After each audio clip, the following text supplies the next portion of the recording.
represent my view about Vedic maths. तो वैदिक math क्या है, इसके क्या बेनिफिट्स हैं और हमें ये क्यों सीखना चाहिए, ये मैं आपको इसकी शॉर्ट ट्रिक से साथ समझाने की कोशिश करूंगा। सो व्हाट इज वैदिक मैथ्स? वैदिक वर्ड का मतलब है वेदास, तो मतलब वो मैथमेटिक्स जो हमारे वेदों से लिया गया है उसे वैदिक मैथ्स कहते हैं। तो सोचने की बात ये आती है कि हमारे वेद तो हजारों साल पुराने हैं, अगर इतने पुराने टेक्स्ट में हमारे मैथमेटिक्स के ये कंसेप्ट थे तो ये कहाँ गायब हो गए थे, और हम अब इसे पढ़ रहे हैं तो ये कहाँ से आ गए।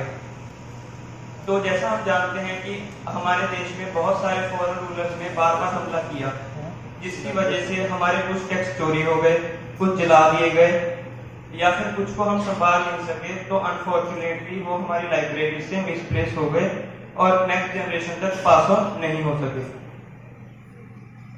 तो फिर 1911 से 1918 के बीच में जगत गुरु श्री भारती कृष्ण तीर्थ जी महाराज ने अथर्ववेद की सहायता से 8 साल के रिगरस तप, जिसे हम रिसर्च कहते हैं, उसके साथ 16 सूत्रों का निर्माण किया, जिस वजह से इन्हें फादर ऑफ वैदिक मैथमेटिक्स कहा जाता है।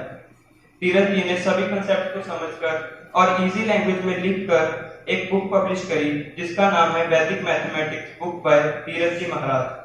तीरथ जी एक विलक्षण प्रतिभा थे, जिसका अंदाजा हम उनकी उपलब्धियों से लगा सकते हैं। इन्होंने सिर्फ 20 साल की उम्र में 7 मास्टर डिग्रीज में टॉप रैंक हासिल किया, और उसके बाद इन्होंने 16 सूत्र दिए। अगर हम इन 16 सूत्र की बात करें तो ये सूत्र एकाधिके पूर्वेद से लेकर निखिलम सूत्र तक है। इनका use multiplication, division, factorisation, HCF, simple equation, quadratic equation, square root and cube root find करने के लिए किया जाता है। वैदिक मैथ के बारे में एक मिसकंसेप्शन है कि ये सिर्फ एक शॉर्ट ट्रिक है, जो कि बिल्कुल गलत है। वैदिक मैथ इससे बहुत ऊपर की चीज है। अगर हम इसके बेनिफिट्स की बात करें तो जैसे कि हमारे साथ कॉम्पिटिटिव एग्जाम्स हैं, जैसे IIT JEE, GMAT, banking exam, UPSC exam जैसे एग्जाम, उसमें हम इन सूत्रास का यूज करके अपनी कैलकुलेशंस को फास्ट कर सकते हैं और बिना पेन और पेपर के अपने सॉल्यूशंस को फाइंड कर सकते हैं। तो सबसे पहले हमारे पास जो सूत्र है वो है एकाधिकेन पूर्वे। इस सूत्र में हमारे पास 2 कंडीशंस हैं। इसमें जो हमारे लास्ट डिजिट्स होंगे उनका सम 10 होना चाहिए, और जो उससे पहले वाले डिजिट्स हैं वो सेम होने चाहिए।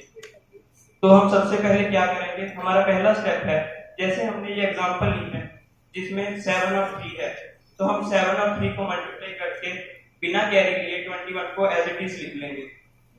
और हमारा सेकंड स्टेप है कि जो हमने 2 6 लिखे हैं उसमें से एक 6 में हम 1 ऐड करेंगे तो वो 7 बन जाएगा। तो 7 × 6 42, तो हमारा आंसर आ जाएगा 4221।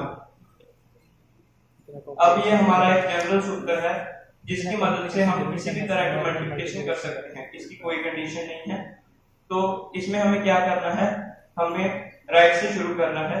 सबसे पहले हम 2 और 8 को वर्टिकली मल्टीप्लाई करेंगे और 6 को लिख लेंगे, तो 1 हमारा कैरी आ गया।